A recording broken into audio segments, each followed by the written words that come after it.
दा नंखायनो बे मिशन आरो भिजन गैयै दोलो हिसाबै बिथांमोननि सरकार सालायनायाव बेबायदि माखासे गोरोन्थिफ्रा जाखागोन आरो गोरोन्थिखौ बिथांमोना मावखागोन।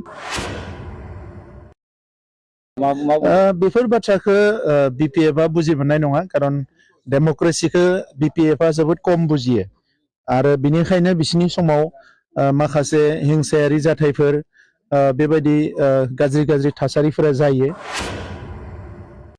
मानगोनां रायजोफोर दिनैनि गुबै टपिकआनो जाहैबाय जोंहा बिटिआरनि बारग' चिफ प्रमद बर' सारा हाग्रामा महिलासानि हेंथायै बिरुदियै मा बाथ्रा बुंखो आरो बे प्रमद बर' सारनि बुंनाय बिबुंथिया जोंनि बर' रायजो राजाफोरनि थाखाय बेसेबां गनायजाथाव आरो बेसेबां बाख्नायजाथाव आरो बेसेबां गोसोआव लाथावथाव बिनि बागै नोंथांमोना जोबजासे नायनायनि उनावसो नोंथांमोना जोबनायाव कमेन्टनि गेजेरजों फोरमायहर जे प्रमद बर' सारनि बिबुंथिया जोंनि बर' रायजो राजाफोरनि थाखाय लाथाव ना लाथाव नङा बिनि बागै फोरमायहर। अब्ला रायजोफोर नोंथांमोना प्रमद बर' सारनि बिबुंथिखौ नायनानै लाग्रोदो।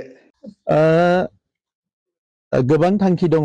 आङो गुबैयै जोंनि गोदान टंला समष्टि आरो आगुनि जोंहा बिटिसि हिसाबै सोलिबाय थानाय मदुइबारि समष्टि बिनि जोंनि माखासे बिबानगिरिफोरजों सावरायनायनि हाबाफारियाव नुजाफैदों आरो बयनोबो गोदान बोसोरनि आङो गाहाम हामलायनाय बावदों।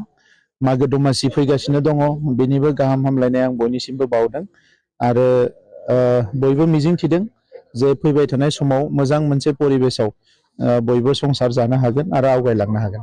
इलेक्शन फैबाय, इलेक्शननि थाखाय इउपिपिएलआ प्रिपेयार जागासिनो दङ आरो फैगौ जानुवारि दाननि जोबनाय फारसे जोंहा मिरु कनफारेन्स दङ आरो बे मिरु कनफारेन्सआवनो इयुननि हाबाफारिफोरखौ जोङो फोसावगोन। बिटिसि सरकारा मोनसे डेम'क्रेसि, नाथाय सिगांनि सरकारा मावना गालांनायफोरखौ उननि सरकारा फैनाय लोगो लोगोनो राजा बायदि गासैखौबो जोगारजोब्बाय। बे बेलायाव बेफोर बाथ्राखौ बिपिएफआ बुजि मोननाय नङा, खारन डेम'क्रेसिखौ बिपिएफआ जोबोद खम बुजियो आरो बिनिखायनो बिसिनि समाव माखासे हिंसायारि जाथायफोर बेबायदि गाज्रि गाज्रि थासारिफोरा जायो। दा नंखायनो इउपिपिएलआ जिफोर खामानिखौ मावदोंमोन, जोङो थानसालिफोर लुनायाव गिबि जों मदद खालामदोंमोन।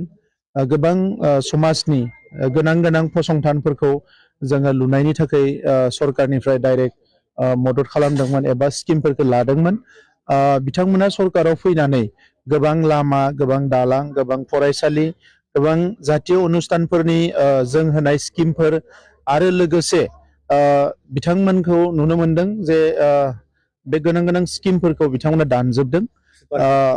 सुपार 50याथ' बिराद इम्पर्टेन्ट। दा बावैसो जि रिजाल्ट जाबाय बेवहाय सा-70 जोंनि ओनसोलनिफ्राय सा-जिस्निया जोंनि ओनसोलनिफ्राय मेन्सआव पास खालामनो हादों आरो इयुनावबो बियो जोबोद मोजां जालांगोन जिखिनिया ट्रेनिं मोनबाय।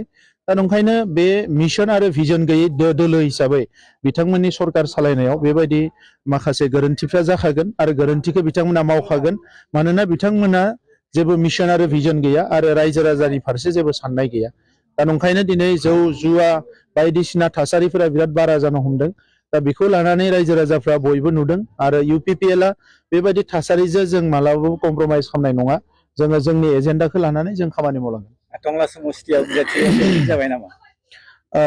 बिजाथिखौ जोङो जोंनि जि 15 समष्टि जेरावबो फाइनाल जों दाबो खालामाखै। जिखिनि जोंहा एमएलएफोर दङ माखासे बेवहाय जोंहा बिजाथि हिसाबै दंखायो, खिन्थु गोबां जायगायाव गोदान समष्टि हिसाबै बेवहाय बिजाथिफोरा जोंनियाव फैदों बा जोंनि पार्टिनिफ्रायबो माखासे बिजाथिखौ जोङो थिग खालामदों।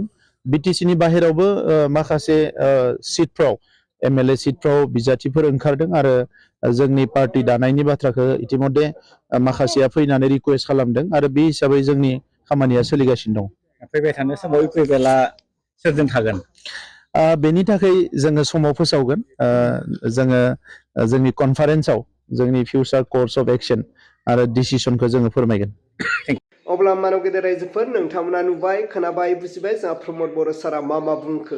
दा बिनि बेलायाव नोंथांमोना कमेन्टनि गेजेरजों फोरमायहर जे प्रमद बर' सारनि बुंनाय बिबुंथिया जोंनि बर' रायजो राजाफोरनि थाखाय बेसेबां गनायजाथाव आरो थांनाय इउपिपिएल सरकार 5 बोसोर सरकाराव प्रमद बर' सारा मा मावखो, जोंनि बर' रायजो राजाफोरनि थाखाय बिनि बागै नोंथांमोना कमेन्टनि गेजेरजों फोरमायहर।